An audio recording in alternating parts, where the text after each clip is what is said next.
Mm, ok, ya estamos Gracias, Nana.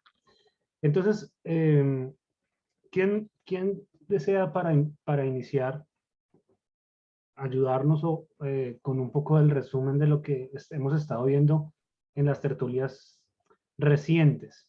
¿Alguien quiere o se anima? Yo, yo con eso después no me preguntan nada, ni me corchan ni nada. Uy, ¿cómo así? Yo salgo de esto de una vez. Para que no se pongan pesados. Vea, pilas que le Sí. tengo a este profesor, él le tira los perros a las alumnas así como usted. No, eso sí yo no respondo bien, él y yo lo resolvemos después. Escándalo. Golosa. Bueno, acá tengo. Acá tengo el autoengaño, hace 8 días, Mateo 7, del 21 al 23. Ahí es como un poquitico devolvernos a la puerta angosta, como que cuando hablamos de la puerta angosta, entonces hacíamos referencia a que como que Jesús otra vez vuelve y hace el mismo mecanismo de enseñarnos como en cadena. Entonces, lo que él empezó a hablarnos en la puerta angosta, cuando nos decía de las distracciones, del peso, de las cosas que no nos dejan entrar y demás, eh, podemos amarrarlo con que es probable que a la entrada de las puertas, lo pongo en mis palabras, podamos ser distraídos por los falsos profetas, o que era muy probable que ellos estuvieran prestos a distraer a la gente para que entrara por la puerta ancha o algo así. Entonces luego ahí ya entramos en el tema de los falsos maestros y este vuelve entonces y nos lleva al autoengaño, porque de los falsos maestros decíamos que una de las cosas para identificar un falso maestro o un falso profeta es que no confiesan que Jesús es el único hijo de Dios y como que tienen esa función de distraer, nuevamente aparece como a los que han sido llamados, porque eso nos va a llevar al autoengaño. Entonces el autoengaño hablaba de que muchos serán los que digan a Jesús, Señor, Señor, y Jesús como que diga, ¿quién eres tú? No te conozco. Entonces, claro, como que ahí se hacía presente y real y vivo el engaño que habían ocasionado esos falsos maestros y como, em, pues, es terrible. En ese momento del juicio que habla Mateo 7:21, hablamos que hay cristianos y hay incrédulos. Bueno, lo que pasa es que los incrédulos son aquellos que jamás aceptaron a Jesús y ni siquiera intentaron buscarlo. Pero los cristianos que mencionan esta parte del juicio son personas que creyeron haber aceptado a Dios y creyeron haber vivido para Él, pero nunca fueron verdaderos creyentes. Em, yo tengo acá como que generalmente tendemos a decir, ay, sí, yo creo que eso le pasa a Pepito Pérez. Entonces, Pablito nos decía que primero debíamos indagar en nosotros mismos y pensar, ¿será que yo soy de ellos, de los que va a decir Señor, Señor y no soy reconocido? Porque el autoengaño es creer que yo no soy de ellos, sino que le pasa a otras personas y fácilmente puedo, como dice la palabra, estarme engañando y creyendo algo que no es.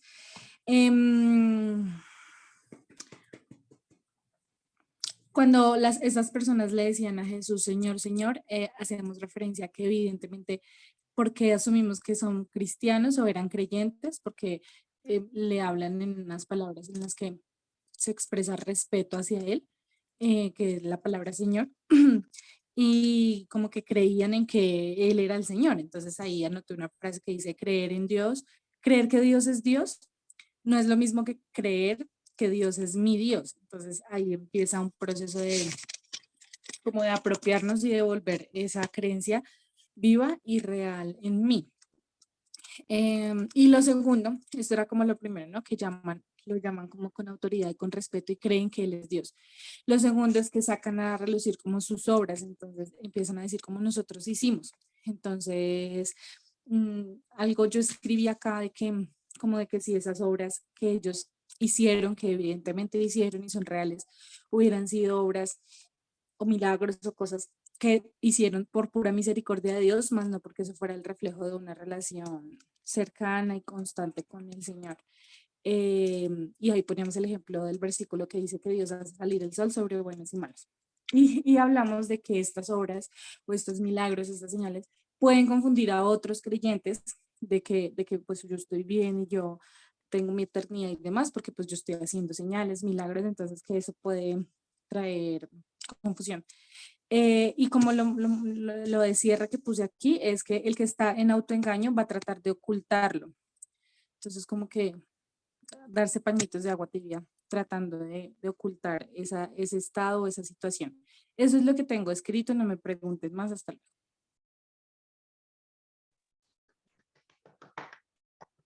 Lambón, ese colaborador que traje hoy. Ah, bueno. Gracias, Excelente. profe, colaborador, gracias. Gracias, Laurita. No sé si a los demás, a mí hay personas que me dicen, es que usted se memoriza ya, Julián me molesta, que se memoriza que el autor de... ¿Y cómo hago yo, Julián? Smith dice que no es así porque Smith le refuta eso. Entonces, a mí me dicen, es que usted sí puede memorizar esas cosas. Y yo digo, bueno, gracias a Dios mi memoria se desarrolla de esa manera fotográfica. Pero dense cuenta cómo Laurita, anotando, incluso puede recordar más de lo que una persona como yo con memoria fotográfica puede recordar. Así que felicito a Laurita porque se nota que sus apuntes son buenos los apuntes. O sea, ella está ahí juiciosita prestando atención. Si usted no tiene memoria fotográfica, le sugiero que escriba así como Laurita o que haga un dibujo, haga un mapa mental, no sé, alguna cosa así que le ayude a recordar, no las tertulias solamente, sino cualquier cosa en su vida. ¿Listo? Gracias, Laurita. Andrea va a agregar otra cosa. Voy a enfocarla. Ahí ya ahí es. Bueno. Al final de lo que, bueno, complementando un poco lo que dijo Lau, estábamos hablando que la única manera de salir del autoengaño es como haciendo realidad la palabra del Señor en mi vida. Es dándole, como priorizando la obediencia a la palabra. Eso es lo que realmente me va a mí a sacar del engaño y pues no creer que las cosas que yo vivo, que yo hago son las que me van a llevar, o más bien las que yo hago son las que me van a llevar a estar con el Señor. Y hablábamos de que la mejor manera para que eso se hiciera realidad era vivir para el sueño del Señor, para lo que Él quiere que yo como creyente realice. Eso es lo que me va a llevar a mí a salir del autoengaño y a ser un verdadero creyente. Quería completar eso ahí. Listo. ¿Alguien más quiere participar de este resumen que estamos haciendo entre todos? Yo quiero aportar algo pequeñito, Saulo. Échelo. Ahí Gabo y Nata le ponen musiquita de fondo. Vale. Pues, algo que apunté la vez pasada es que el sistema de creencias dirige al autoengaño. El sistema de creencias religiosas. Pues ven a Dios como un creador y que existe, pero no creen que Dios es el Señor de su vida. Eso es lo que había notado. O sea, sí, correcto. Ahora, ven que hay un Dios como un creador, pero no es su padre, no es su creador, no es su salvador. Entonces, esa es parte del sistema de creencias que existe, pues que existe en la sociedad. Y ven a no, Dios pero es como todos un Dios tenemos aislado. una aclaración ahí. Todos tenemos un sistema de creencias. Lo que pasa es que ese sistema de creencias debe revalidarse a la luz de la Biblia, que era algo de lo que enumeraba Laura. ¿Y por qué debe revalidarse a la luz de la Escritura? Porque si no se hace eso, es tal cual ahí sí lo que dice José. Ese sistema de creencias que no se convalida respecto a lo que realmente dice la Biblia, sí puede jugarme la mala pasada del autoengaño. Y entonces ahí sí todo lo que dice José estamos, y que se ve en la sociedad de hoy en día y mucha gente que dice es que yo creo es en esto, pero pues sí, listo, usted cree en eso, pero la Biblia sí dice eso, amigo. Esa es la pregunta, no tanto si uno cree eso, sino si la Biblia dice eso. Y más allá del ejemplo de las creencias, con lo que finaliza José, es algo fundamental, digamos, que lo vimos en la tertulia pasada. Mucha gente cree en Dios por su sistema de creencias, como citaba José. Muchos creen en Dios, muchos creen que Jesús era Dios, pero muy pocos realmente son los que encuentran la puerta angosta y dicen, Jesús no solamente es Dios, Jesús es mi Señor, Jesús es el Señor de mi vida, es el Dios de mi vida, no es simplemente que yo creo y acepto en mis pensamientos o acepto intelectualmente que Él es Dios, sino que realmente lo hago el Señor de mi vida y eso es la condición en la que muchas personas viven en la actualidad. Gracias, José, por la intervención. No sé si lo interrumpí y quería decir algo más. No, señor, tranquilo, gracias. Gracias por ¿Listo? aclarar también el punto. Mao, te doy la palabra a Mao. Ese texto que estuvimos estudiando la vez pasada, porque yo volví a reencaucharme en las tertulias hace 8 días, y pues estuve metido bien en ese tema del autoengaño y me di cuenta que casi siempre lo que decía el sistema religioso, las creencias, pues lo que tratan de motivar a uno, pero es uno mismo, o sea, soy yo mismo quien al no poner en práctica cada una de las palabras que están escritas en la Biblia, me voy autoengañando a mí mismo, ni siquiera es ante los demás. O sea, ni siquiera es aparentar ante la iglesia, aparentar ante el pastor, aparentar ante los líderes y bueno, todo este poco de cosas, sino aparentar ante mí mismo, creerme cristiano, creerme un seguidor. Y en la parte donde dice en el verso 21, donde dice que solo entrarán aquellos que verdaderamente, porque yo siento que cuando utilice esa palabra hubiera podido escribir solo entrarán aquellos que hacen la voluntad de mi Padre, pero como que apuntilló esa verdad diciendo los que verdaderamente, entonces yo puedo ser un seguidor de Cristo. La pregunta sería, ¿yo soy un verdadero seguidor de Cristo? Y ahí donde yo me confronto y me autoengaño fácilmente, fácilmente. Lo que yo les decía hace 15 días en la oración, cree uno que con hacer ciertas cosas, orar en ciertos momentos, ir a congregarme en ciertas ocasiones, es suficiente, o sea, como que logro el 6 sobre 10. Pero yo creo que la palabra cuando dice verdaderamente no es el 6 sobre 10, sino es 10 sobre 10. O sea, el perfecto, el verdadero seguidor de Cristo. Y ahí es donde yo mismo me autoengaño creyéndome que yo estoy bien. ¿He dicho? Gracias. Gracias, Mao. Importante esa anotación, no la habíamos hecho. Y si es de resaltar esa palabra verdaderamente en el versículo 21. En el versículo 21. Muy importante esa aclaración. Y bueno, después de esa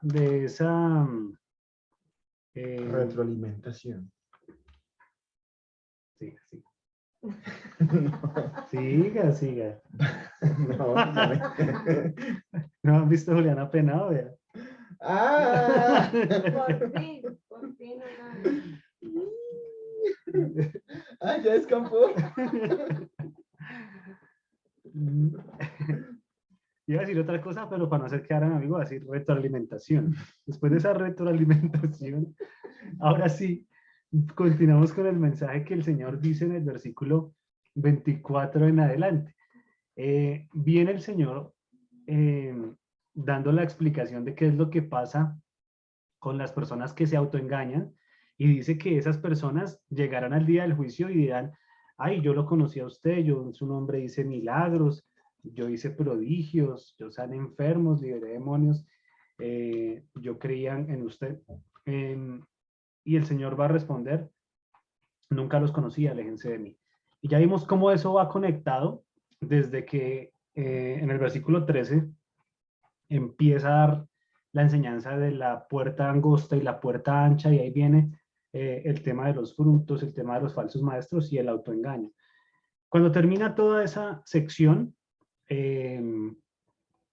entonces el Señor cierra con una analogía que expresa de una u otra manera lo que es, cómo se puede abordar el Sermón del Monte y todo lo que hemos estudiado.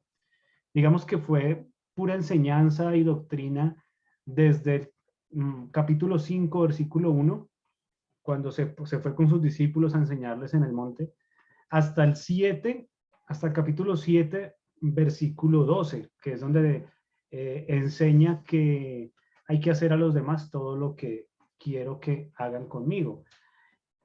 Hasta ahí es como enseñanza tras enseñanza tras enseñanza, y viene luego la parte de llevarlo a la práctica, que es todo esto que hemos hablado desde el versículo 13, y esta segunda parte, que es la parte de la práctica, la cierra con una enseñanza que va a ser una enseñanza muy chévere para unas personas y una enseñanza terrible para otras personas, dependiendo de cómo reciban todas ese conjunto de enseñanzas que el Señor ha dado. Entonces vamos a leer el versículo 24 hasta el final, hasta el 29.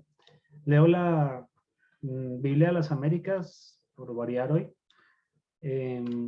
Dice: por tanto, cualquiera que oye estas palabras mías y las pone en práctica será semejante a un hombre sabio que edificó su casa sobre la roca.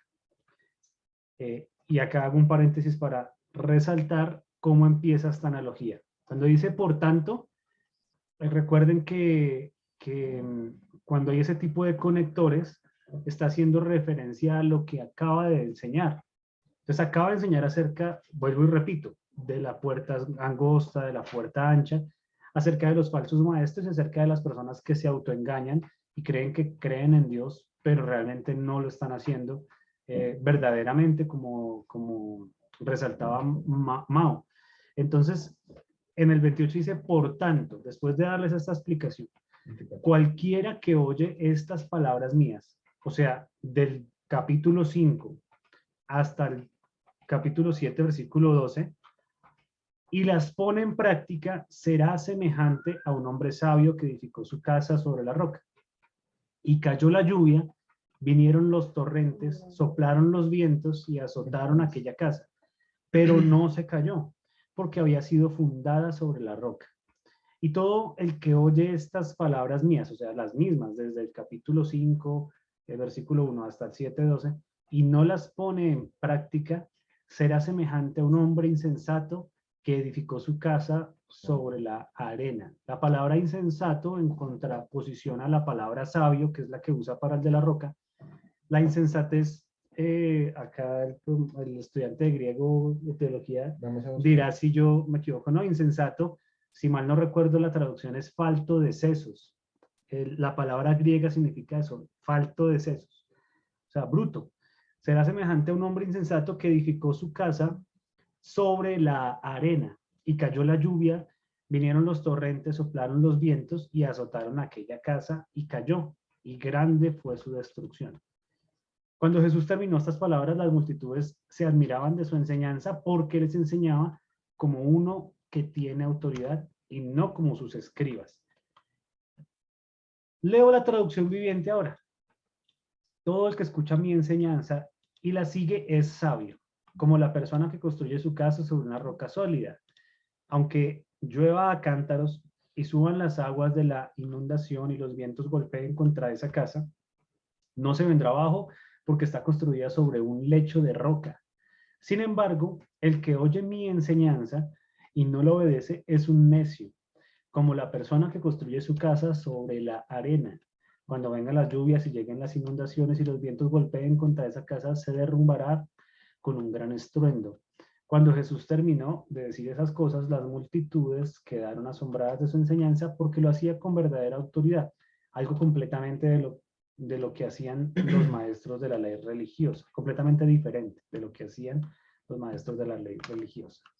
Entonces, así termina el sermón, contándonos cómo la gente se impresionaba acerca de la autoridad que tenía Jesús, A diferencia de los escribas, eso lo abordamos en un par de tertulias, porque a diferencia de los escribas, el Señor tenía la autoridad de poner en práctica todo eso que nos ha enseñado. Entonces, si por allá enseña acerca de amar al prójimo, pues el Señor fue un ejemplo y una autoridad en ese tema de amar.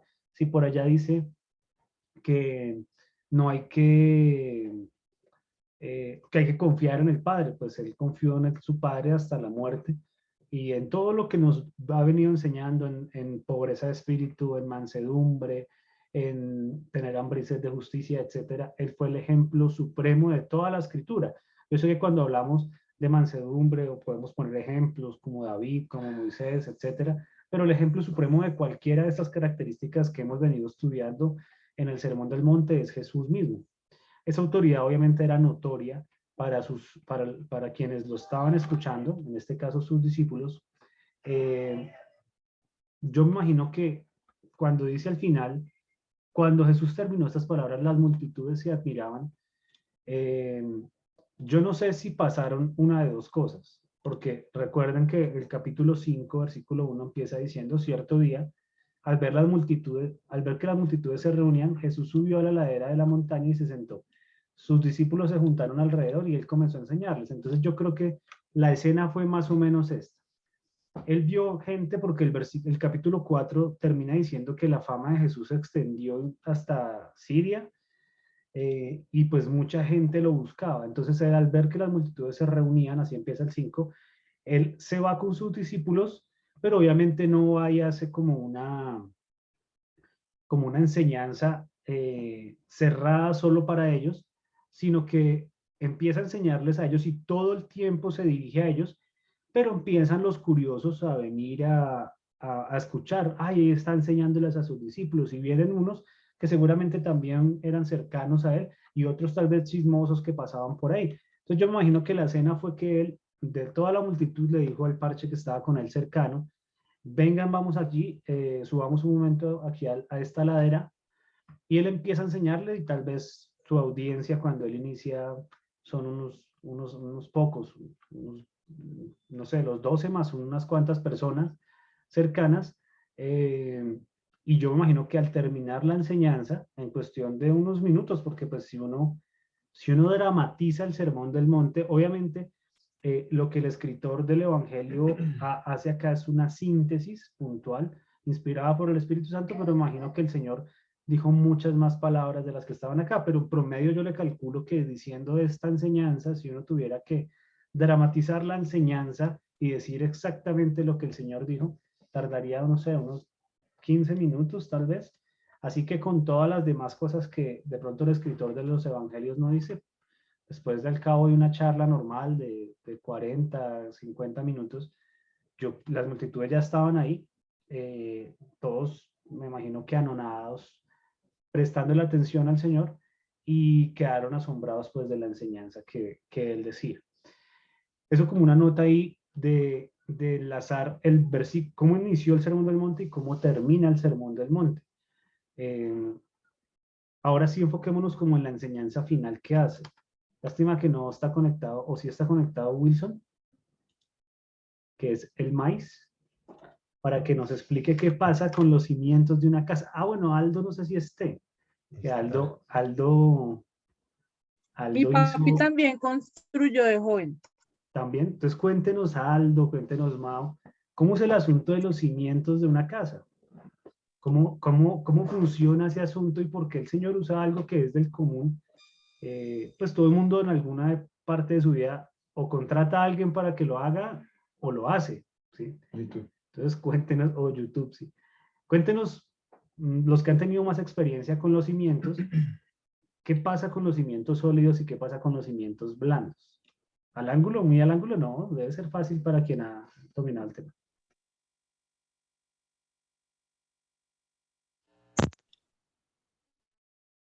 Ahí. Sí. ¿Se escucha, amigos? Sí, señor. En el caso de la construcción, no se permite construir. Si obviamente hay un director de obra o hay un maestro de obra que de verdad sabe, no se permite empezar a edificar hasta que no se encuentre tierra firme. Si el terreno se puede ir 2 metros, 3 metros hacia abajo y no se encuentra firmeza, se sigue excavando hasta que se encuentre tierra dura. Porque desafortunadamente cuando los terrenos reciben el peso de la vivienda, los terrenos empiezan a asentarse y cuando se asientan, en las partes más blandas van a descender más y en las partes más duras menos. Y eso va a producir fracturas en la edificación y va a romper la estructura, va a romper las vigas y va a romper a las columnas. Las va a inclinar hacia el costado en donde el inmueble, la casa se asienta. Entonces, me supongo que Jesús les hizo la narrativa porque ellos no eran novatos en la construcción. Cuando Jesús hace esa narrativa, ellos ya han edificado el templo. Y el templo, pues era algo monumental. Era una maravilla de la construcción de ese tiempo. Eso eran rocas y muros de miles de toneladas de peso por la altura y porque la amplitud de los muros era bastante. Cuando edifican Jerusalén, no puede edificársele los muros a la ciudad sobre cimientos sin haber excavado profundamente hasta encontrar roca o encontrar terreno muy duro. Si no, se agrietan los muros por el mismo peso que ellos tienen. Se viene todo al piso. Entonces, claro, cuando él les habla de eso, ellos entienden, sus padres, sus familias ayudaron en la reconstrucción de los muros de Jerusalén, ayudaron a construirlos y a reconstruirlos y a construir el templo. O sea, la gente no era desconocedora de esa analogía que Jesús estaba usando. Era muy cercano para ellos. Gracias, Aldito.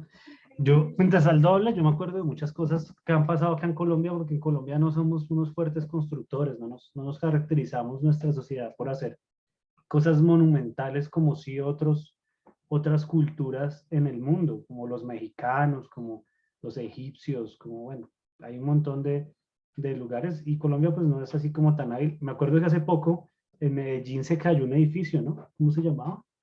Un edificio Space. Space, eso. El edificio Space, me imagino que tenía serias deficiencias en sus cimientos. Y claro, el Señor, cuando pone esa analogía, lo hace de una manera tan entendible, tan chévere, que provoca al oyente, en este caso nosotros lectores, que uno se tenga que remitir a, bueno, ya entiendo la analogía, pero ¿en cuál de las dos facetas de esa analogía me ubico yo? Me imagino que eso mismo pensaron allá los discípulos y las personas que se acercaron a curiosear, a escuchar el sermón. ¿En cuál de las dos cosas estoy yo ubicado? Porque sea cual sea, la respuesta a esa pregunta va a determinar qué va a pasar con mi vida. ¿Qué va a pasar con mi vida tanto en la eternidad? Porque acá estamos hablando de eternidad desde el versículo 13. Si se dan cuenta, siempre el tema general del capítulo ha sido el juicio, ha sido nuestra vida espiritual y la salvación, pero también como la solidez de la vida misma que llevamos aquí en la tierra. Entonces abarca esos dos aspectos. ¿Y en cuál de los dos bandos estoy? ¿Estoy construyendo o no estoy construyendo? Y el Señor pues es muy claro, o sea, yo creo que ahondar más en eso es como llover sobre mojados, que dicen los poetas. Entonces, la pone tan clara el Señor que dice, aquel que está en la roca, que tiene una base sólida para su vida acá en la tierra y aún más importante en la eternidad, es aquel que escucha la enseñanza y la sigue y la pone en práctica. El segundo no es una persona que no oye la enseñanza. Y ahí hay una primera aclaración. El que construye la casa sobre la arena, que se le va a caer todo a pedazos, no es una persona que es ignorante de la palabra, no es una persona que no la ha escuchado, que es lo que a veces uno pensaría, yo soy cristiano y yo estoy sobre la roca, pero aquel que no es cristiano, ese está sobre la arena. Y no, el que no ha escuchado el evangelio, pues no lo ha escuchado, no puede poner en práctica algo o resistirse a poner en práctica algo que no ha escuchado. Y acá el Señor está siendo enfático. Y en ambos escenarios, tanto el que está en la roca como el que está en la arena, ambos escucharon exactamente lo mismo. ¿Qué fue lo que escucharon? La enseñanza de Jesús. Entonces eso como primera medida para tenerlo presente. Ahora, ¿qué es lo que hace que uno esté en la roca o no? Entonces no es escuchar la palabra de Dios, ambos lo escuchan. Lo que hace que esté en la roca o no es lo que pasa después de que la escucha. Lo que pasa después de que sabe qué es la enseñanza de Jesús y si la pone en práctica o no. Entonces cierra este sermón diciendo, bueno, hemos aprendido muchas cosas. Ustedes han dicho amén, amén, amén, amén. A todo el sermón que he dado acá, ustedes se han asombrado con esa enseñanza, han estado de acuerdo con ella, saben que hoy han recibido como esa revelación del evangelio en sus vidas y ahora depende de ustedes. Digamos que ya el Señor dice, yo acá me libro de la responsabilidad porque ya les he enseñado y depende de ustedes. Ese final me acuerda, guardando las distancias, pero me acuerda a cuando, ¿quiénes han ido a una despedida de soltero de acá de Bresca? ¿Quiénes han ido? Hartos han ido. Bueno, cuando hacemos despedidas de solteros, los hombres nos reunimos en un lado, las mujeres se reúnen en otro lado. Y en varias despedidas de soltero, Julián es testigo. ¿Cómo? Hay comida. No, sí. Hay comida, muy bien. ¿Qué más hay, Julián? Hay burla. Hay y burla, consejo. hay mucho consejo. Hay 20.000 de pan y 2.000 de salchichón. Exacto. Eso. Hay cosas eso. así. O un pedido de 20 hamburguesas a Angus, etcétera. Pero después de todos los consejos y demás, hay algo que ha pasado en varias, no en todas, pero en varias al final, y a mí me causa curiosidad cuando leo un pasaje como el de Mateo 7. ¿Qué pasa al final? A ver si le atina. Al final de la... Sí, al final de la... No, pues... Poner en práctica. No, pero al final literal Al final, de la reunión como tal. No, ya la parte final de la reunión, ¿qué pasa? ¿Qué ha pasado? Pues se ora por el muchacho. Antes de orar. Antes de orar, hacemos burla de la vida. No, después, entre la burla y la oración. Pues llega una persona y no pasa a dar consejo. ¿Cómo? ¿Qué dice los grisales? Que dice Daniela que la enseñanza, los consejos. Bueno, no, en la de mujeres O sea, no pasa, en la de hombres mitad. no. Imagínense que en varias hemos estado en los chistes y todo el mundo riendo y tal, y todo el mundo dando consejos, y hay una persona que guarda silencio. ¿Quién guarda silencio? Pues la persona que está... No, esa diciendo persona cosas. pregunta, ¿quién guarda silencio a lo largo de toda? Adivinen. Algo. Andrea dice que Aldo, pues efectivamente en varias de esas enseñanzas, Aldo dice callado, él come callado. Hasta el final, sí. ¿Y qué pasa al final? Al final Aldito confronta con la palabra, hace una exhortación a la persona. de No, que- bueno, sí hace eso Sí, también, claro. ¿no? Pero arranca esa parte final, varias veces lo ha hecho y a mí me ha dejado como marcado eso, porque lo recuerdo, es de fácil recordación eso, porque yo siempre, Aldo, ¿será que está bravo? Aldo, ¿qué le pasará? Porque nos echamos chistes buenos, son buenos, ¿no? Sí, vale. Y a veces Aldo no se ríe ni nada, sino que se ríe de unos, de otros como callado, y uno dice, ¿será que está incómodo? ¿Será que la hamburguesa le No, salió pero él mala? siempre, yo creo que siempre está pensando, porque Aldito siempre cierra con broche de oro, o una despedida, un cumpleaños. Entonces yo creo que está pensando y hablando con el Señor que... Entonces termina con esta frase y dice, yo veo que ustedes saben mucho. Sí, sí.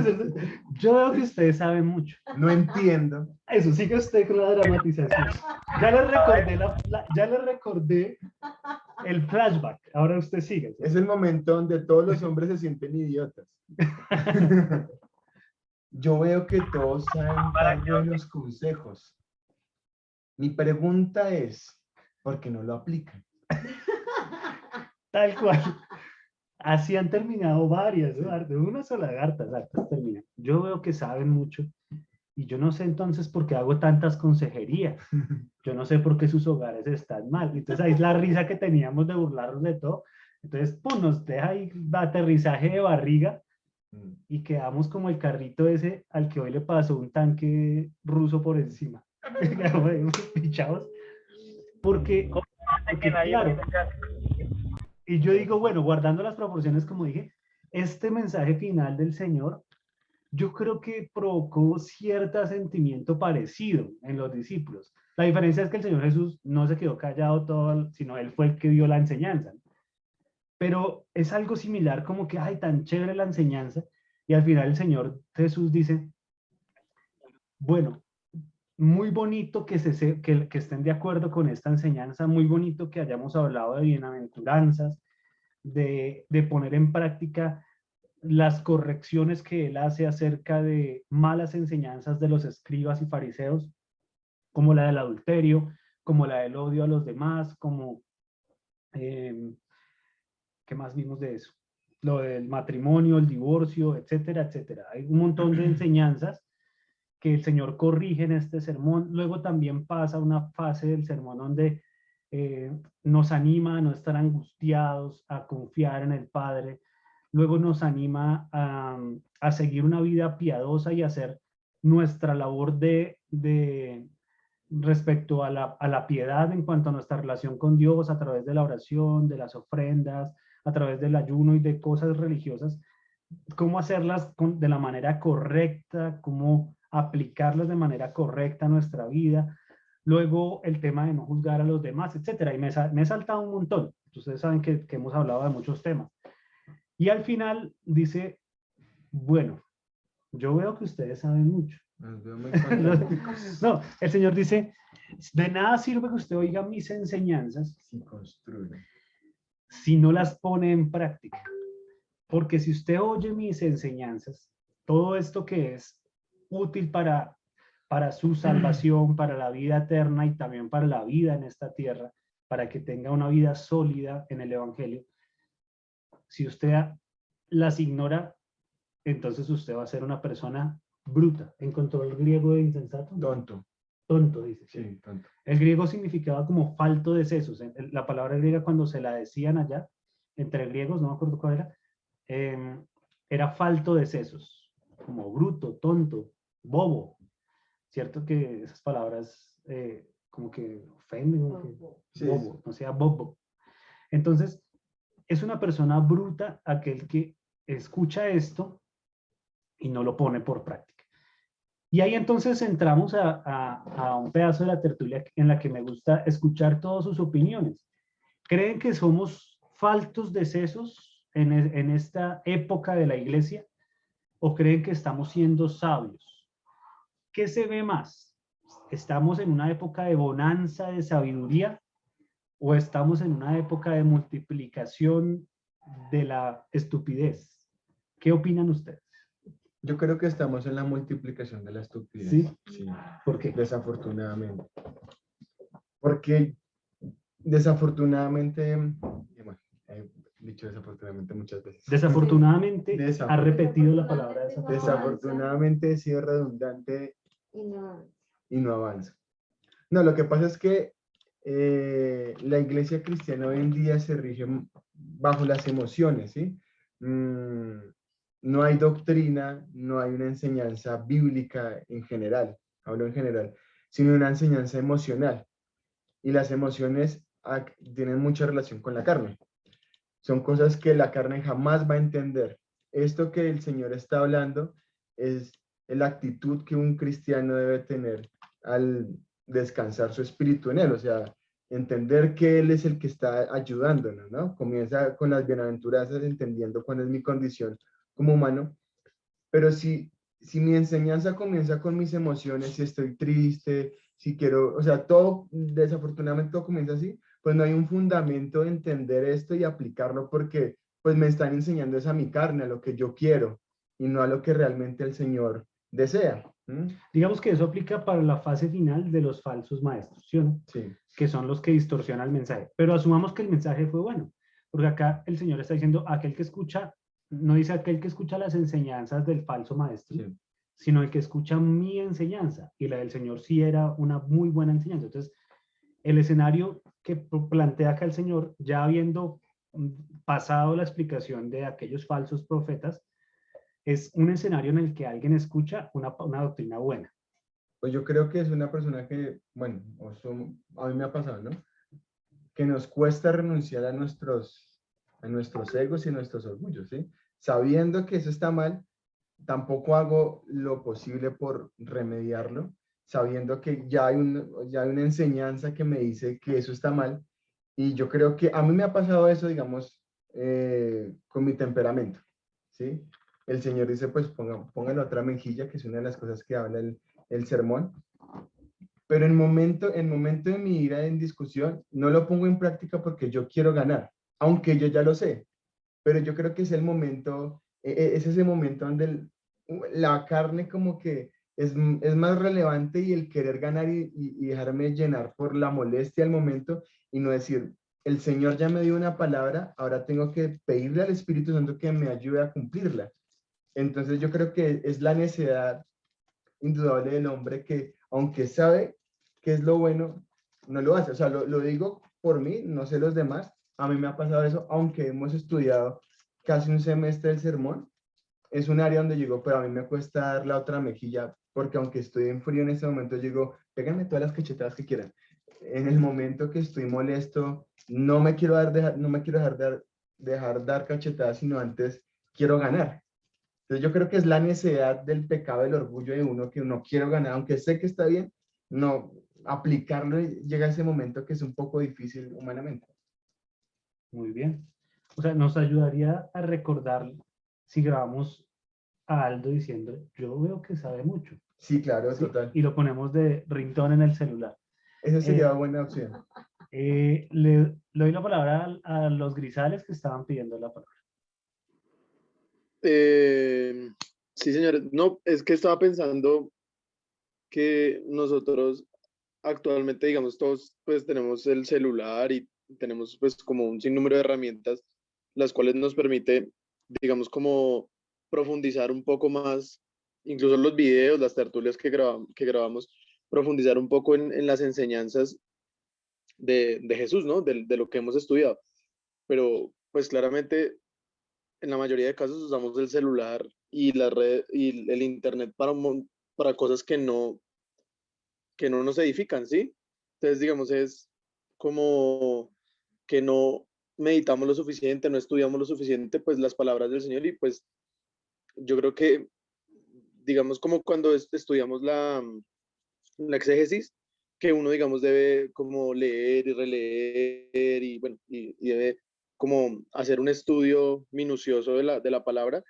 Y yo creo que muchos no tomamos ese tiempo, entonces como que nos quedamos muchas veces como con lo que nos dan y hasta ahí va y no, como que no profundizamos y no intentamos poner en práctica. Entonces, pues si uno no, como que no le dedica más tiempo teniendo las herramientas como a las enseñanzas del Señor y a lo que Él nos dice, pues muy difícilmente pues vamos a poner en práctica. Y digamos, no sé cuántas horas las personas que tienen celular e internet, cuántas horas dedicamos el celular a X cosa y no, digamos, a invertir en a ver cosas que que realmente le edifiquen a uno. Entonces, yo ahí me rajo junto, no sé los demás, pero pues creo que eso pasa porque uno invierte su tiempo en un montón de cosas y teniendo las herramientas como para estudiar más, como para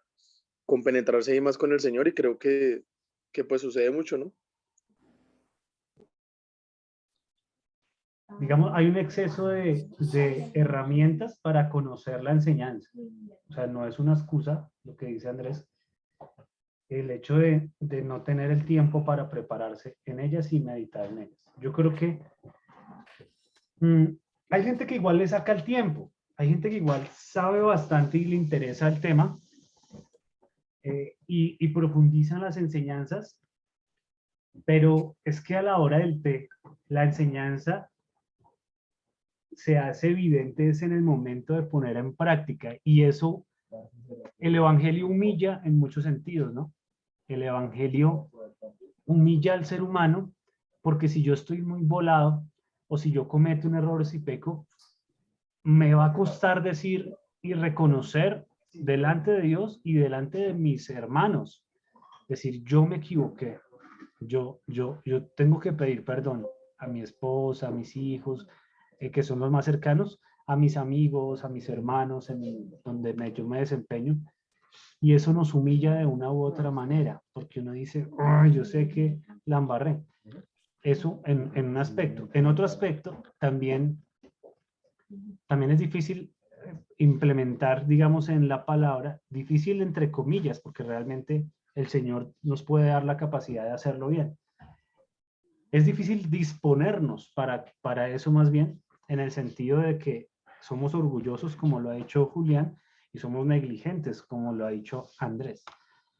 Yo cito un texto que está en Primera de Juan, capítulo 2, versículo 3.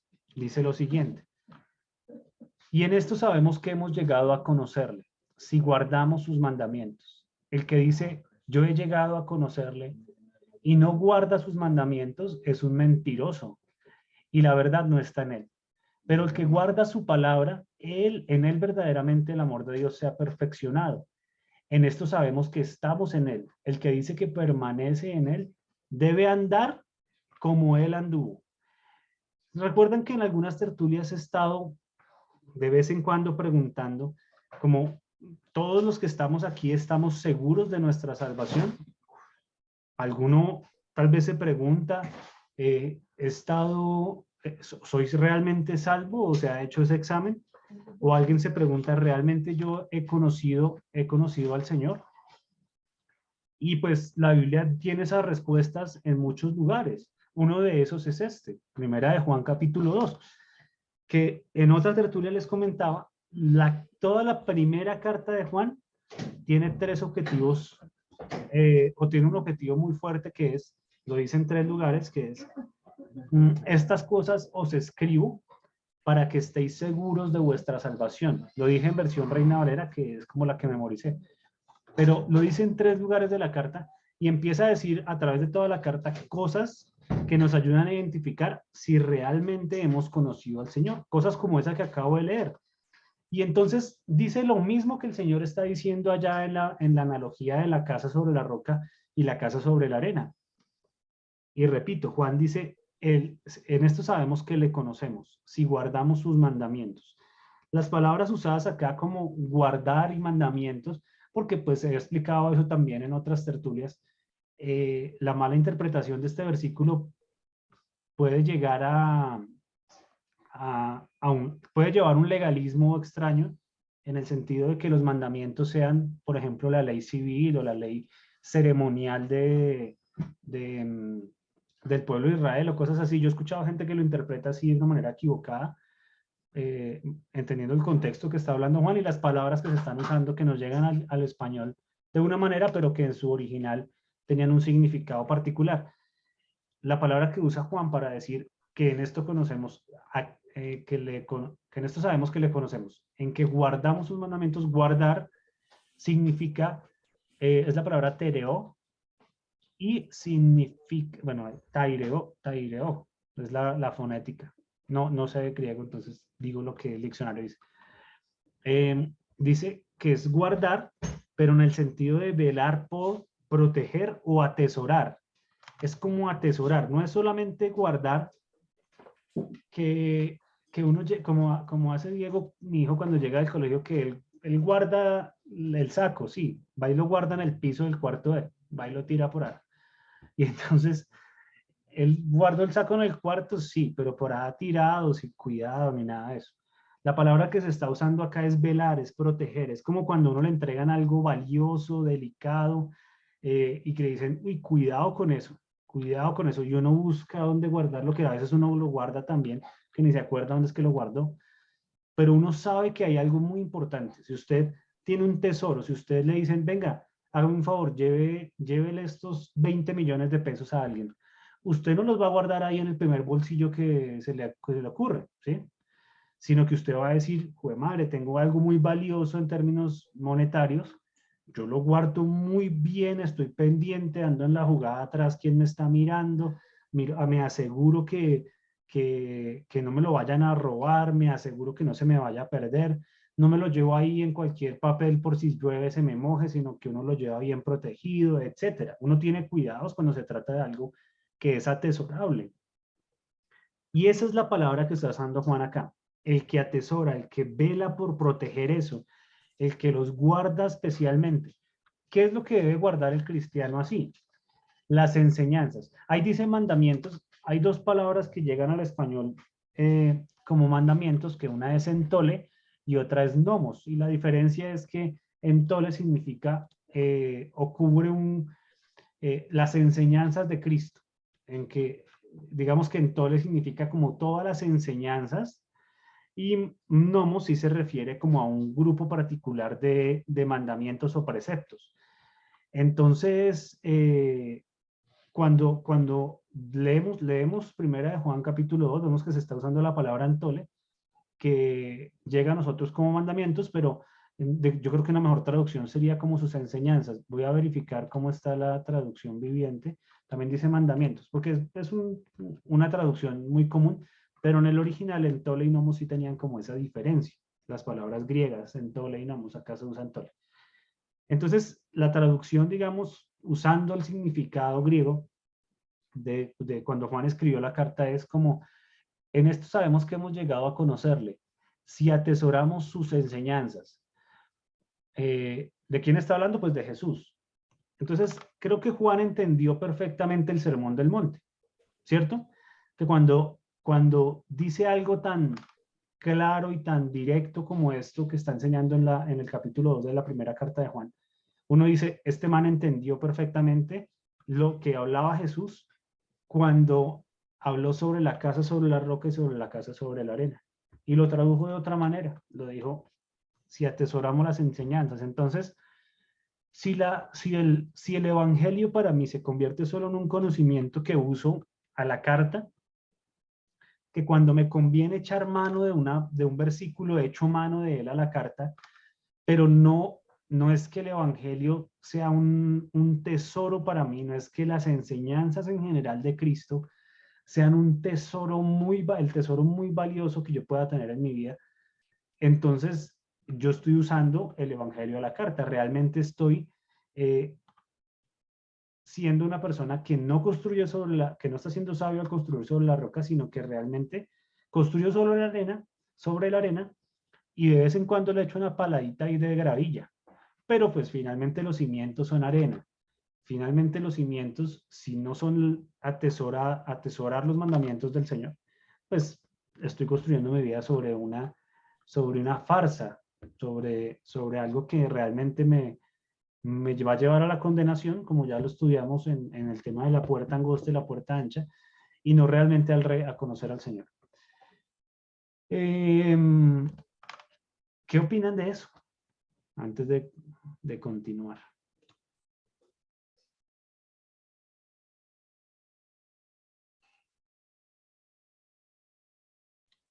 Se me fue el contertulio de acá al lado, entonces necesito que ustedes ahora hablen conmigo.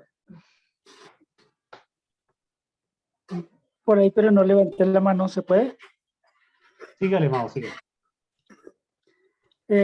Mira que cuando estaban haciendo la analogía de los cimientos, pues se me fue el internet y no escuché al fin quién dio la explicación. Pero sí hay algo que se me acaba de ocurrir ahorita cuando estás hablando de atesorar, de proteger y de salvaguardar, pienso yo. Nosotros podemos entrar en ese nivel en el que los cimientos sí son Cristo, o sea, sí estamos fundamentados en la roca, pero podemos construir sobre esos cimientos un cambuche y no pasa nada. y nos salvaguardamos sobre ese cambuche y construimos nuestra fe sobre esa enramada, por decirlo así. Pero no nos preocupamos de hacer algo adicional como un segundo piso, un tercer piso, un edificio, una cosa así mucho más suntuosa, mucho más grande, mejor estructurada, sino que nos acostumbramos a vivir en esa enramada, creyendo que el cimiento sigue siendo Cristo y muy seguramente nuestra fe va a estar muy bien fundamentada, tenemos buenas bases doctrinales, pero nos acostumbramos a vivir en ese cambuche y de pronto siento yo que esa fue una de mis características durante muchos años, que con la fe arraigada en Cristo y cimentada en la palabra, nos acostumbramos a lo básico, a lo mínimo, a lo elemental. Yo sigo insistiendo en el 6 sobre 10, o sea, yo paso raspandito y creo que voy bien, o sea, no me he rajado, pues por lo menos, ¿sí?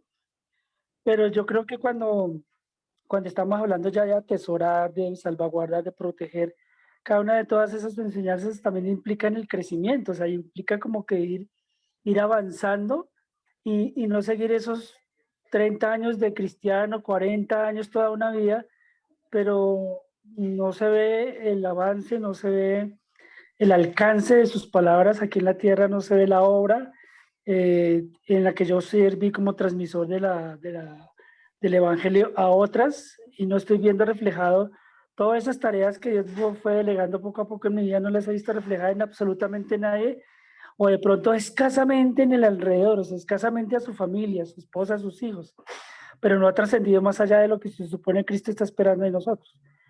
Entonces sí pienso que esa parte de fundamentar nosotros también el crecimiento personal sobre la base de que debemos atesorar, salvaguardar nuestras enseñanzas es para que también crezcamos y no sintamos que siempre estamos como en ese mismo nivel. Yo recuerdo una palabra que siempre Aldito utiliza y es asignación, ¿sí? Que como que nosotros deberíamos estar preparados para más asignaciones, con más estructura, con más compromiso, pero como estamos todavía en ese cambuche, pues ¿cómo vamos a echar un segundo piso si ni siquiera hemos edificado de los cimientos hacia arriba, no tenemos estructura absolutamente nada? Pues muy seguramente nunca vamos a tener un segundo ni un tercero, ni mucho menos de ahí para arriba, pues nada. Yo asimilo ese segundo y ese tercer piso es a las personas fuera de su entorno familiar y sus conocidos a los cuales conocieron de Cristo, conocieron la verdad, conocieron el Evangelio a través nuestro, que nosotros fuimos ese transmisor, fuimos esa persona que Dios colocó e hicimos la tarea, transmitimos, evangelizamos, ayudamos, bueno, consolidamos todo lo que se utiliza en el ambiente de conocimiento de la palabra y muy seguramente es como si edificáramos hacia arriba, acercándonos más hacia Cristo. Esa sería mi apreciación de eso. Gracias.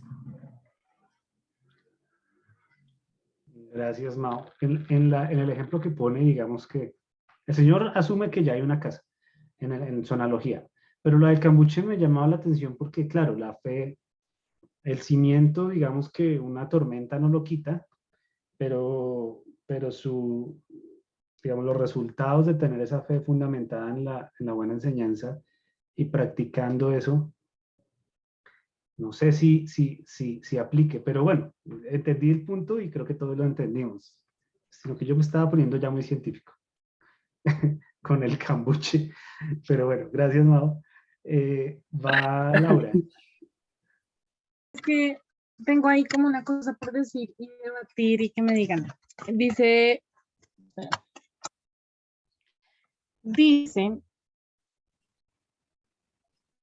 el que nos dijiste de Primera de Juan, entonces dice la Biblia de las Américas. En esto sabemos que hemos llegado a conocerle. La traducción viviente dice como podemos estar seguros de que conocemos a Dios. Eso me pone a pensar porque yo siento que esta analogía de la roca y eso es como lo que hablamos del autoexamen de hace 8 días, como ese autoexamen que nos sirve para saber cómo estamos.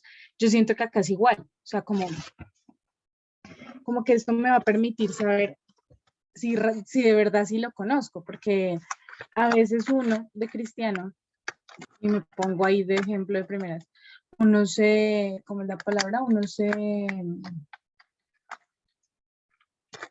no sé cómo será, como, no me Autoengaño. acuerdo la palabra, como que uno se se autohalaga o se autoconvence o se autoengaña o se, mejor dicho, ahí ya sigo y ustedes me ayudan a encontrar la palabra. Vanagloria.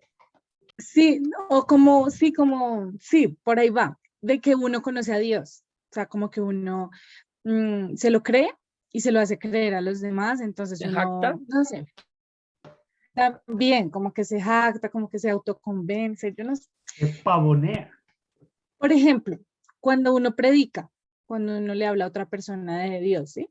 Entonces uno, como esa persona no sabe, como es nueva, como no tiene idea, entonces uno dice, no, pues yo sí, sí, o sea, yo te voy a ayudar porque yo sí, o yo te voy a enseñar algo que tú no sabes, entonces ahí como que viene todas esas palabras que han dicho, como una confianza en uno mismo, como una vanagloria, como una cosa de que, no, yo te voy a guiar porque pues yo sí conozco a Dios, entonces yo te predico, o lo que sea.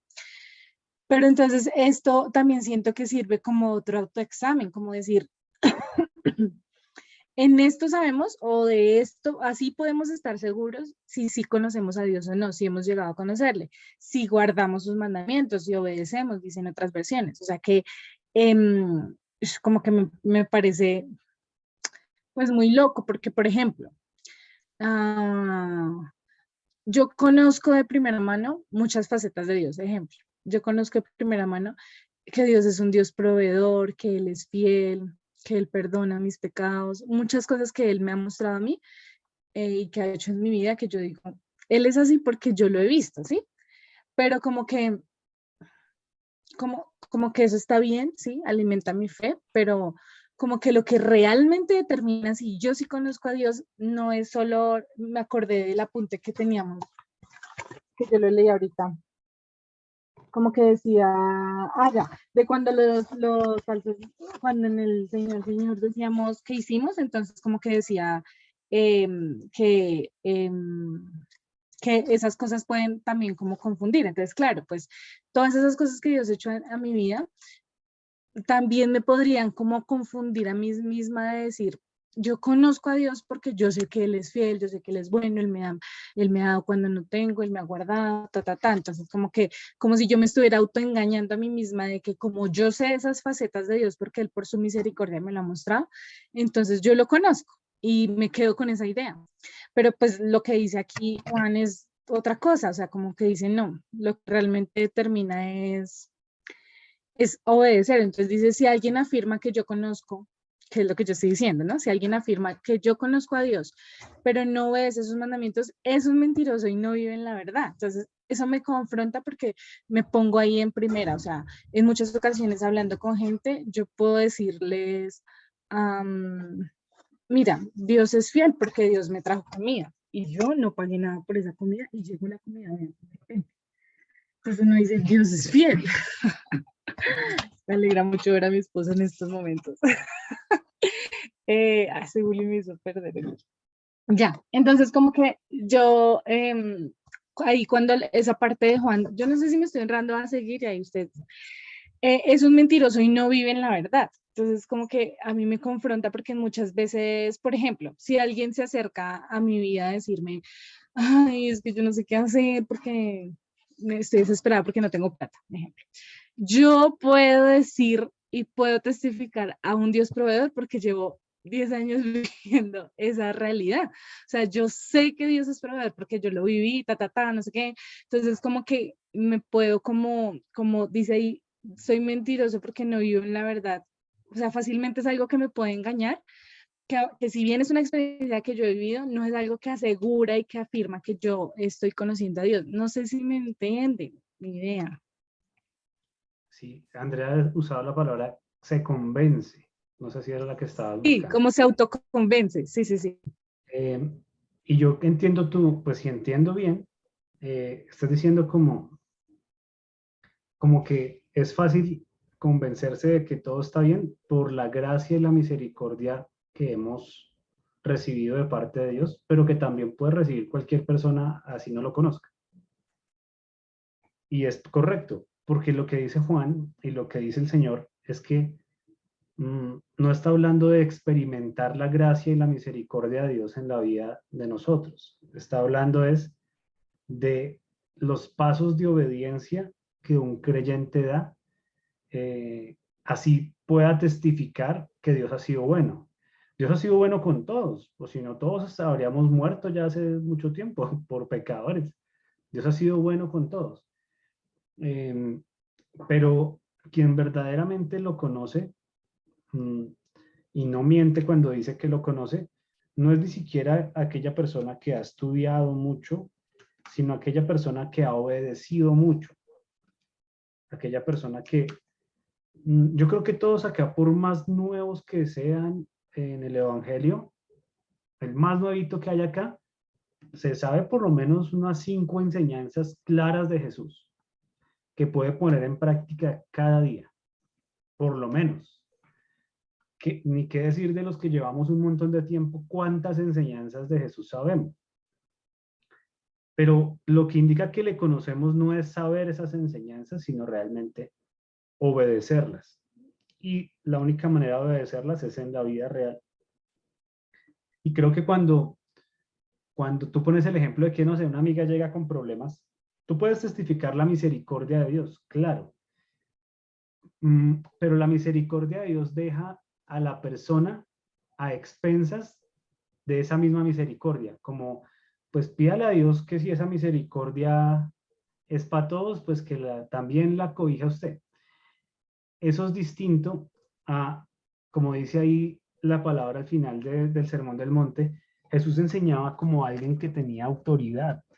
Es diferente vivir de la gracia del Señor, vivir de la misericordia de Él, a llevar una vida de obediencia. La vida de obediencia permite tener autoridad. Entonces, a esa misma amiga que llega, uno puede testificarle con autoridad a aquellas cosas en las que uno ha obedecido. Por ejemplo, exactamente la misma experiencia de vida se puede ver, o como simplemente vivir de la misericordia de Dios, o por ejemplo, obedecer en no estar angustiado. Entonces, hay una enseñanza clara que la Biblia dice, que Jesús dice, por nada estéis angustiados. Lo dice en el Sermón del Monte, lo dice en Filipenses capítulo 4, dice que no nos angustiemos por nada, sino que sean conocidas nuestras necesidades a través de la oración a Dios con acción de gracias. Entonces, digamos que hay una enseñanza bíblica puntual acerca de qué hacer.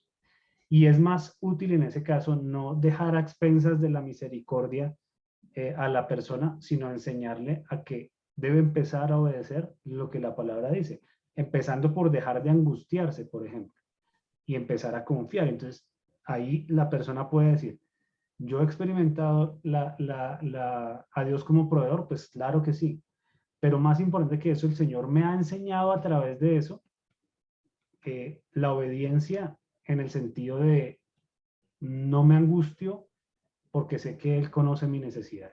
Por ejemplo, si ahí estamos obedeciendo algo, no quedando como a expensas de su misericordia. Alguien puede decir, yo llevo con un hogar 10 años y gracias al Señor no nos hemos divorciado ni nada, o no se ha acabado el hogar, etcétera. Alguien puede decir eso, pero puede estar viviendo la misericordia de Dios, puede estar viviendo lo que simplemente de lo que el Señor lo ha guardado, pero puede que esté siendo un terrible desobediente, puede que no esté obedeciendo la palabra y por ende no esté realmente conociendo al Señor. Puede que durante esos 10 años haya sido un esposo, una esposa desobediente, que no hace lo que la palabra dice que hay que hacer de cara a su cónyuge, sino que hace lo que se le da la gana. Pero que la misericordia del Señor tiene funcionando ese hogar ahí como se puede, pues sí, claro, la misericordia del Señor puede hacer lo que sea. Puede mantenernos con salud, puede mantenernos con finanzas, puede mantenernos con proyectos de vida exitosos. Todo eso se puede hacer con la misericordia de Dios.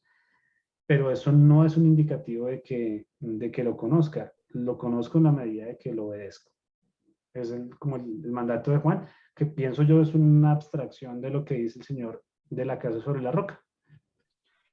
Pablito, es que quiero leer y ya no digo más. Que vuelve y... Ah, bueno, entonces lo que tú dices, la conclusión que me llevo sería entonces, en ese momento en el que tengamos la oportunidad de hablar a otros de Jesús, es llevarlos a, a, mm, a ser motivados a experimentar la misericordia de Dios, pero de una vez enseñarles a obedecer y a que ellos entiendan que el resultado de esa obediencia va a ser conocer a Jesús. Y yo creo que si uno lo hace así, pues uno se evita mucho de lo que se ha desviado la iglesia por mucho tiempo, porque es que muchas veces la iglesia se ha dedicado a predicar solo de la misericordia de Dios y omite el mensaje de la obediencia. Entonces, esa sería la razón por la que llegamos y devolviéndonos al autoengaño. Entonces dice, cuando Jesús dice, muchos me dirán, Señor, Señor, chun, chun, chun, entonces yo les diré, no los conocí, y adelante dice, porque es que el que hace la voluntad, sí, el que hace la voluntad, mi voluntad es el que va a entrar al cielo. Entonces como que, claro, o sea, está amarrado lo que ya vimos también con esto, porque Jesús ahí también está hablando de la obediencia, de la acción y del conocer, porque en este caso lo dice él, pero más duro que lo diga él cuando dice yo no los conocí. O sea, vuelves a estar la palabra conocer en medio de la relación de Dios y mi persona.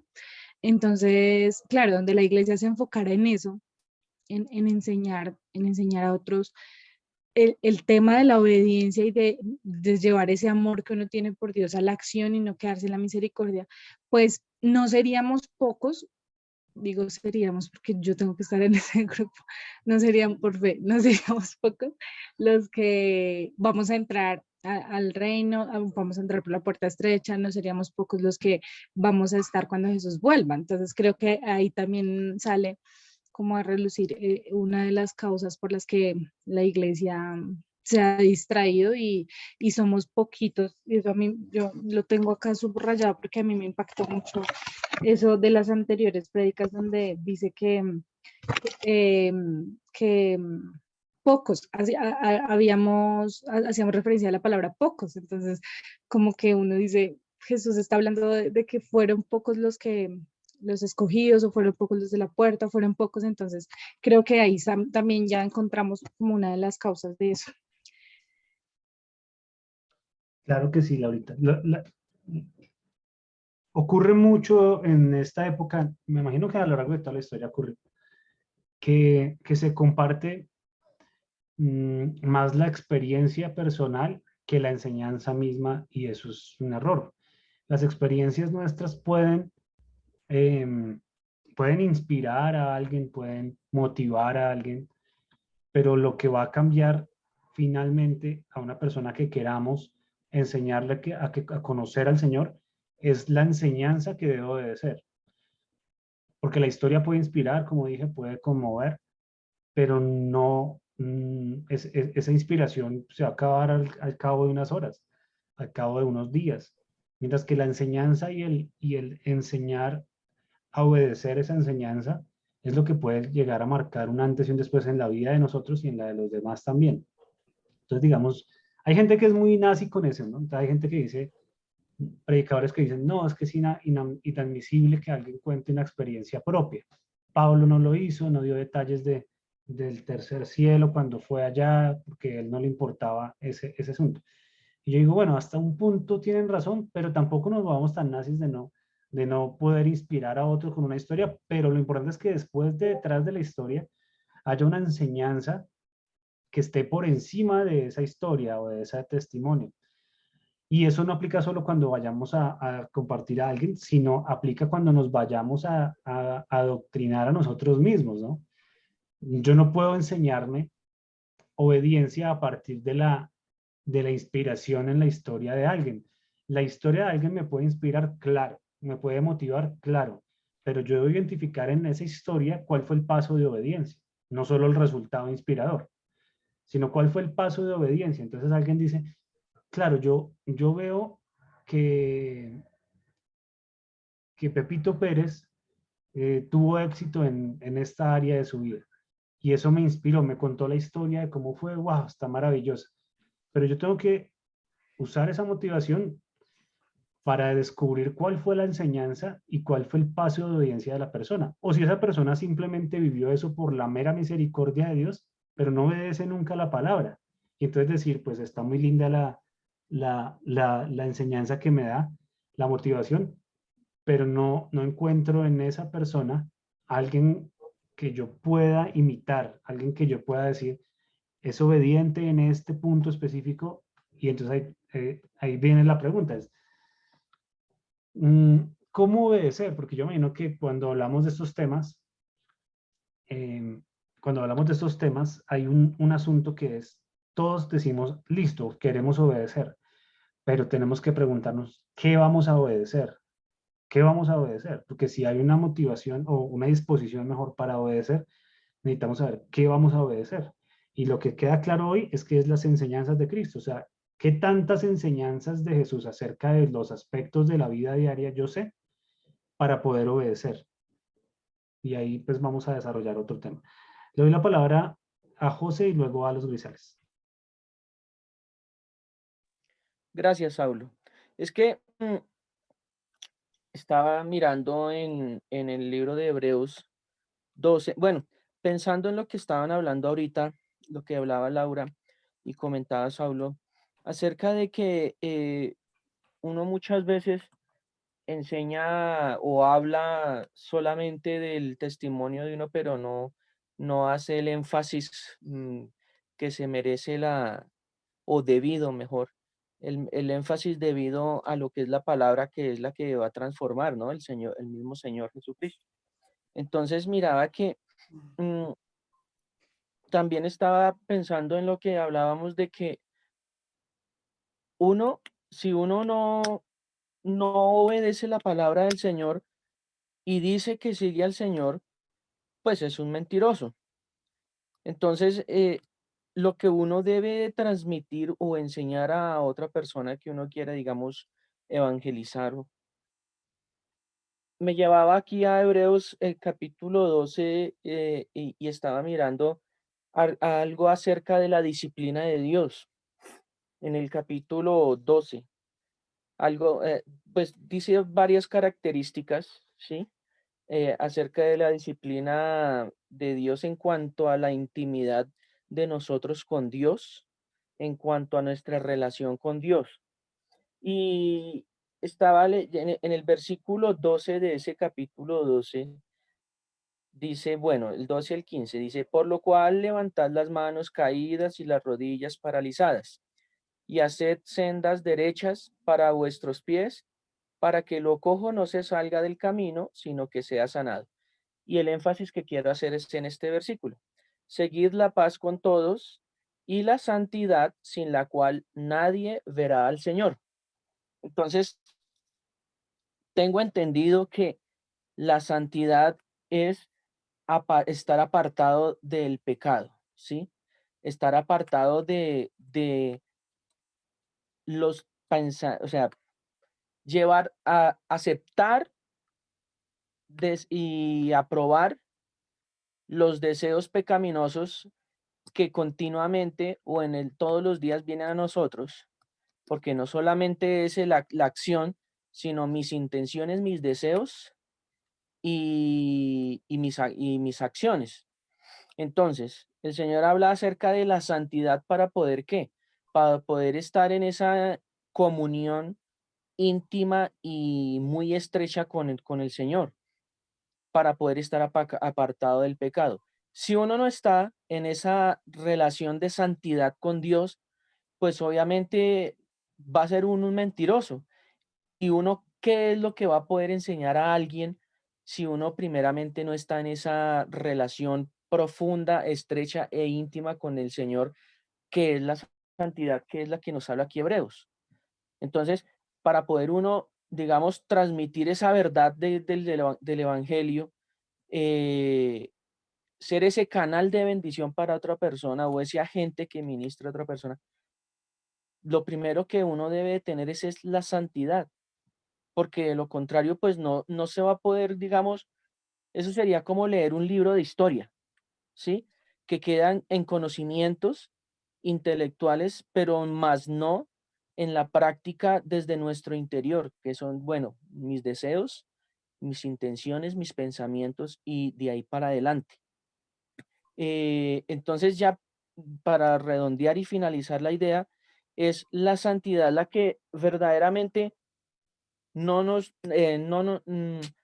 va a permitir llevar una vida cristiana verdadera, no con esa mentira de que sí, lo que hablábamos hace un rato, de que conozco a Dios porque es mi Señor, no el Señor. El Señor no, sino mi Señor, mi Salvador, ¿sí? Entonces, para eso tengo que yo primeramente llevar mi vida a la luz de la palabra con la santidad debida y necesaria para poder estar en comunión con Dios. Gracias. Gracias, José. Una pequeña precisión ahí. José dijo en un momento, es la santidad la que nos puede llevar a vivir una verdadera vida cristiana o algo así. Y no es así. La santidad es una consecuencia de llevar una verdadera vida cristiana. Porque si se deja la frase en la primera versión, se crea esa falsa enseñanza que durante muchos años ha lacerado la iglesia y es, yo no puedo conocer a Dios porque soy pecador, ¿sí? O sea, como estoy pecando, entonces eso me impide conocer a Dios. Y entonces se crea como como ese ambiente de solo pueden buscar a Dios las personas santas, porque ya como que en sus propias fuerzas lograron vencer.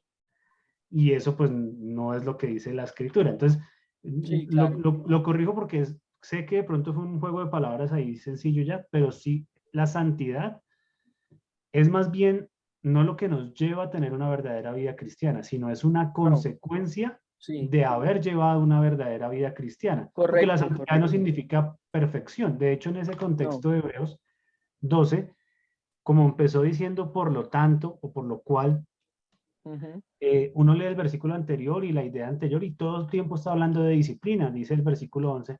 Es verdad sí, que sí, ninguna disciplina al presente parece ser causa de gozo, sino de tristeza, pero después sí, da fruto apacible de justicia a los que en ella han ujú, sido ejercitados. O sea, cuando habla de santidad en en los versículos más adelante, está asumiendo que esa santidad se ha logrado a pura exhortación, a una disciplina disciplina, sí. y a que esa persona ha aprendido a obedecer eso en lo Ujú, cual se le ha exhortado. Entonces es una claro, persona santa, no porque no se haya equivocado, es porque claro, es una persona que camina en obediencia, que se puede exhortar, que cuando es exhortado hace caso y obedece la voz del Señor. sí. Eso como para complementar lo que José Sí, había bien, dicho. correcto, Saulo, gracias. Le doy la palabra a los grisales. Señores y señores, es que venía a mi mente cuando hablaban de las enseñanzas, que una vez cuando yo, como recién llegué a Bresca, que nos pusimos a hablar ahí con Diana. Entonces, en ese charlar con Diana, como que está claro que pues todos los cristianos tenemos luchas, ¿sí? Llámese, cuál se llame, mujeres, bueno, no sé, licor, demás, demás, demás. Y suele suceder que, digamos, en esas luchas, uno como que se queda como que estancado en esa lucha, ¿sí? Y no avanza, ¿sí? No avanza. Y entonces Diana me decía a mí, no, pero pues si usted ya sabe y tan, usted no se puede quedar siempre ahí estancado y justificándose con cualquier cantidad de excusas válidas o no, no se puede quedar ahí. Usted en algún momento y en algún punto tiene que avanzar y, y pues caminando con el Señor, pues superar esas luchas. Entonces, no sé, digamos, voy a poner un ejemplo, digamos que el Señor nos dice que debemos evangelizar, entonces, no, es que yo no sé, yo no puedo hablar, es que a mí me da pena. Entonces, eso es una lucha que yo tengo, pero si yo siempre me quedo ahí, pues no estoy poniendo como en práctica lo que realmente el Señor. Entonces, Diana me decía, no, usted tiene que en algún momento ya, o sea, tiene que dejar tanta excusa en su vida y dar el siguiente paso. Y, y pues claramente eso cuesta mucho, pero pues uno puede tener, uno puede saber todo de un montón y puede tener todas las enseñanzas del Señor, pero creo que en esas luchas que uno puede tener como cristiano o en esas dificultades es como bien difícil, no sé por qué, no sé si será temor o bueno, el pecado mismo de uno lo lleva a uno, pero es muy difícil como tener las enseñanzas y ponerlas en práctica. O sea, uno como que hay veces se queda como estancado ahí y no, como que es muy difícil avanzar, dar ese paso y que uno muchas veces, eso es como cuando uno está predicando y se aguanta tras milenio, es muy difícil el que habla, pero cuando ya uno habla, ya uno dice, listo, ya, le hice. Pero es bien difícil dar ese paso de cuando uno está estancado. Entonces yo, obviamente, bueno, uno tiene las enseñanzas y todo, pero ¿por qué le es tan difícil dar ese paso que muy seguramente lo va a hacer acercarse más del Señor y poner en práctica todas las enseñanzas que Él le ha dado a uno? Entonces venía, obviamente, y decía, es muy difícil hacer eso. Es una disciplina. Hebreos, ahí mismo donde estaba leyendo José, lo que como termina el versículo 11 dice, después da fruto apacible de justicia a los que en ella han sido ejercitados. Y ejercitarse pues requiere una repetición. Uno no se ejercita haciéndolo una sola vez. Y Hebreos capítulo 5 también nos enseña acerca de eso. Hebreos dice el versículo 13, y todo aquel que participa de la leche sino experto en la palabra de justicia porque es niño. Pero el alimento sólido es para los que han alcanzado madurez, para los que por el uso tienen los sentidos ejercitados en el discernimiento del bien y el mal. No hay otra manera, sino es por el uso. La traducción viviente de Hebreos 5:14 dice, los cuales por la práctica tienen los sentidos ejercitados para discernir el bien y el mal. Entonces, cuando una persona una y otra vez se estrella y se estrella y se estrella, es porque no se ha ejercitado en eso que dice Andrés. El primer paso, sí, puede ser complicado, lo que sea, pero finalmente es sencillo, porque es que la palabra nunca dice, usted va a pasar de ser un consumado pecador a un ángel del Señor diciendo unas palabras mágicas. Lo que el Evangelio enseña es, usted va a empezar a caminar con Jesús y va a empezar a volverse más como Él. Entre más camine con Él, más se vuelve como Él.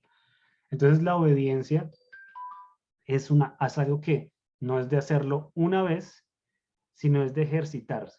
En cualquiera de las enseñanzas del Señor. Si la enseñanza del Señor es huir de la fornicación. Entonces, cuando hay un acecho de la fornicación, sí, no sé, para los casados, por ejemplo, hay un acecho en el que alguien está tirándonos los perros y no sé qué, y uno huye, listo, uno huyó, y alguien puede decir, ya cumplí la palabra, pero pues no, realmente lo que quiere la palabra es enseñarnos obediencia, que cada vez que eso ocurra, estemos por la fuerza de la práctica ya entrenados para decir, yo por aquí no me meto, mejor me voy por este lado porque sé que es lo que la palabra enseña. Lo mismo en cualquier área. Si alguien ofrenda, por ejemplo, la palabra dice, hay que ofrendar. Ofrendar una vez es una bendición, sí, pero no está demostrando la obediencia a la enseñanza de la palabra. No la está demostrando. ¿Qué demostraría la obediencia en ese aspecto de la vida a la enseñanza de la palabra? Una vida constante de ofrenda. Y de la manera en que el Señor dice, no inventándome ofrendas yo, ¿sí? Porque hay personas que dicen, ofrendé una vez, ay, pero este mes me ofrendé a mí misma un manicure y unos polvitos de jambal. No nos podemos inventar ofrendas, es lo que dice la palabra al respecto. Y en ese sentido, solamente ejercitaremos la obediencia si lo hacemos de manera reiterativa y practicamos en ese aspecto la enseñanza bíblica. Y así con todos los aspectos. Si el aspecto que necesito obedecer es la ira, entonces no es que yo diga, uy, hoy sí yo me aguanté, yo no le dije nada, pero uy, estaba que le decía. Eso lo hizo una vez, pero la fuerza de práctica es lo que tiene que marcar en nosotros la obediencia. Decir, ok, no es que yo me la aguanté y me mordí los labios una vez, sino que yo por obediencia siempre voy a tener una respuesta blanda hacia los demás. Y así sucesivamente con las enseñanzas. Entonces, todo aquel que escucha la enseñanza y la pone en práctica, pero como dice Hebreos, ejercitándola, como dice Juan, atesorando esas enseñanzas, que sean como un tesoro y no algo como algo pasajero, esa persona es la que es sabia. El que no lo hace, pues es un tonto. Y finalmente, en el contexto que estamos hablando del versículo, la persona que solo oye y no pone en práctica no es un verdadero creyente. Por ende, posiblemente sea uno de los que se autoengaña, y cuando lleguemos delante de Dios ante el juicio, el Señor dirá de esa persona: apártese de mí, que yo nunca lo conocí. Ah, yo sabía mucho de la Biblia, yo iba todos los domingos a la iglesia. Usted no obedecía nada de lo que dice eso. Yo no lo conocí, de lo que decía la palabra. Pero vi milagros y no sé qué, pero no obedecía. Entonces la obediencia es algo que es fundamental en la vida del creyente.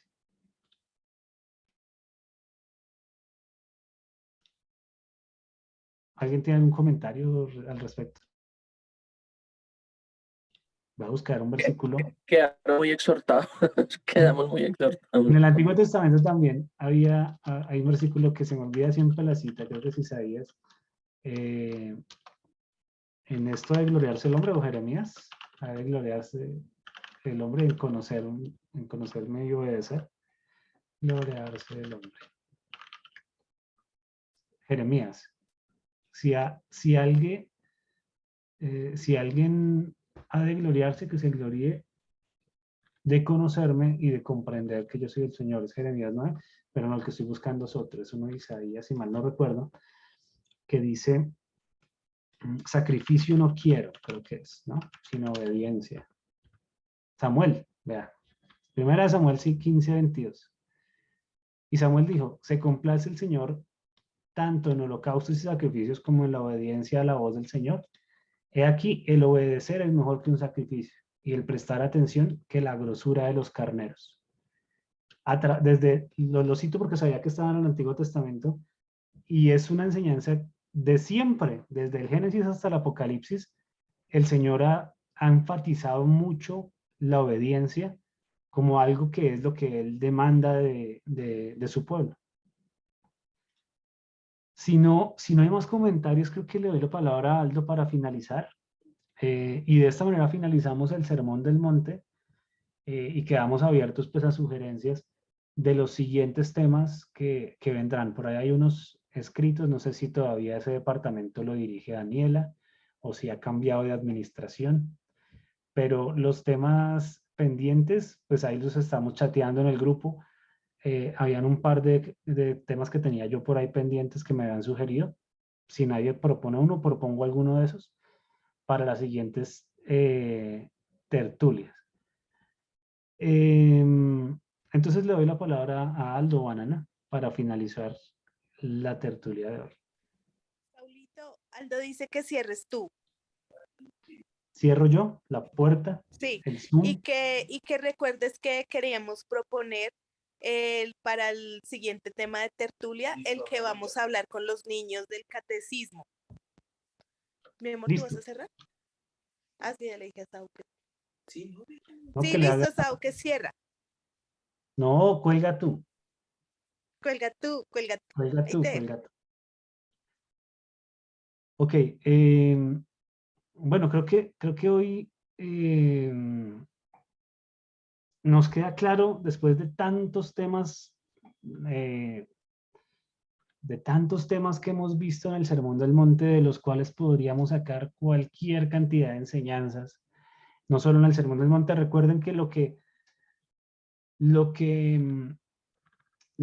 escriben finalmente los apóstoles y los escritores del Nuevo Testamento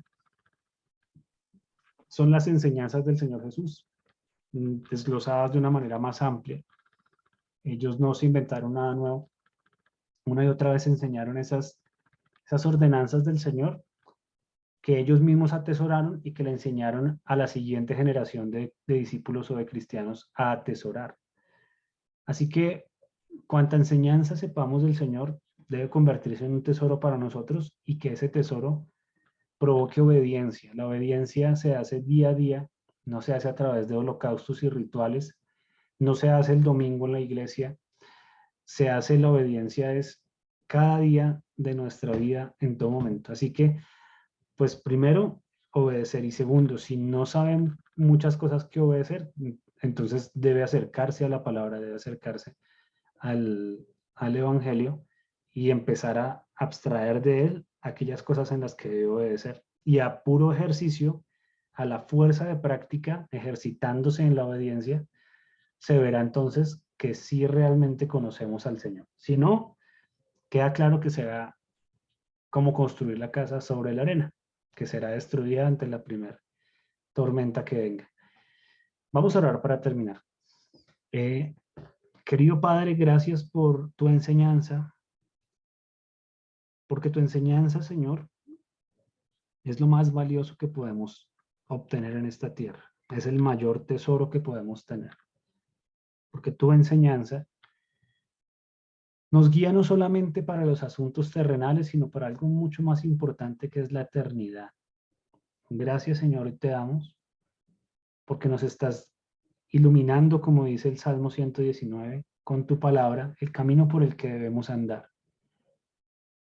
Y hoy nuestra oración, Señor, es porque no seamos tan tontos, tan testarudos, de aún viendo cómo tu palabra nos ilumina el camino que debemos seguir, que seamos tan tontos de coger e irnos por otro camino, lleno de tinieblas y de oscuridad, simplemente porque creemos que somos inteligentes y sabemos mejor que tú cómo funcionan las cosas. Te pedimos que no seamos así de necios, así de insensatos, así de brutos, Señor, sino que nosotros podamos ser sabios, y la sabiduría no es un coeficiente intelectual altísimo, sino entendemos por sabiduría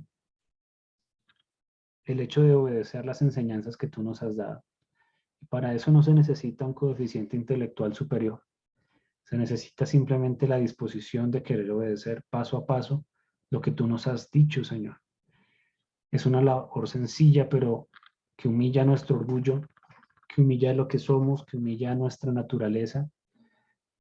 Y te pedimos que nos des la humildad para hacerlo cada día, Señor, para reconocer que tú eres Dios y nosotros pecadores cada día, y que tenemos solamente que hacer una cosa, y es obedecer, Señor, sin importar qué estemos sintiendo, sin importar qué circunstancias estemos viviendo, Señor, que podamos obedecer, Señor. Si tu palabra dice que no hayan gritería, Señor, pues que obedezcamos, Señor, y perdónanos cada vez que fallamos. Si tu palabra dice que huyamos, Señor, de las conductas inmorales, pues que huyamos, Señor, que no seamos tan brutos de creernos inteligentes y creer que podemos manejarlo.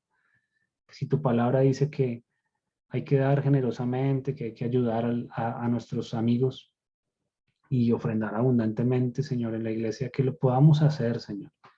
Y no pensemos que, como decíamos hace un rato, estemos convencidos de que solo porque vemos tu misericordia lo estamos haciendo de manera correcta, porque seremos mentirosos entonces. Hoy te pedimos que seamos un batallón de gente, Señor, que obedece tu palabra, no un batallón de gente que se emociona y que son los cristianos de moda, que si vamos a influir, Señor, en aquellos que están alrededor nuestro, Señor, que no lo hagamos simplemente como una moda, los cristianos que bailan ska o los que bailan rock o son muy irreverentes, sino que realmente influyamos a través de la obediencia en la vida de quienes están cerca de nosotros. Que los demás puedan ver en nosotros la obediencia a tu palabra y que digan, ¿cómo puede ser que este hombre tan bruto haga cosas tan bien? Y que podamos decir, es porque hago solo una cosa y es obedecer la palabra. Es nuestra oración hoy, Señor.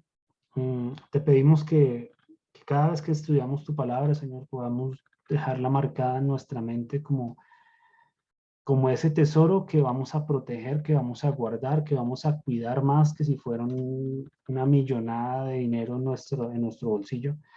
Y vamos a cuidarlo y a estar pendientes de él. Y vamos a coger tus enseñanzas, Señor, para atesorarlas como es debido. porque por no hacerlo y por descuidarla, Señor, es que a veces nos metemos en tantos líos. Te doy gracias, Señor, por mis hermanos que hoy dispusieron de un tiempo para poder aprender de la palabra. Te pido por aquellos que no se pudieron conectar por diferentes razones, Señor, y que tú también a través de tu Espíritu Santo los enseñes, Señor, en este tema que hemos estudiado hoy, y que podamos, Señor, todos crecer a un buen ritmo, Señor, para poder ser creyentes de testimonio hacia los demás. Gracias, bendice, Señor, la vida de cada persona que dedica sus minutos al estudio de tu palabra, en el nombre de tu Hijo Jesús. Amén y amén. Listo, amigos.